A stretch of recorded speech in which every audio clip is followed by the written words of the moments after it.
தமிழக அரசு கடமையை செய்ய தவறியது என்று அரசாங்கத்தின் மேல் ஒரு பொட்டு வைத்திருக்கிறது. அப்பீல்ல 2 பேர் கொண்ட பெஞ்சில இந்த மனுவை தள்ளுபடி செய்திருக்கார்கள்.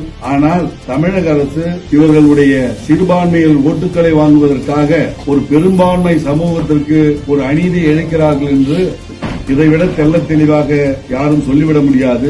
இந்து சமுதாயத்துக்கு இழைக்கப்பட்ட ஒரு மிகப்பெரிய அநீதி.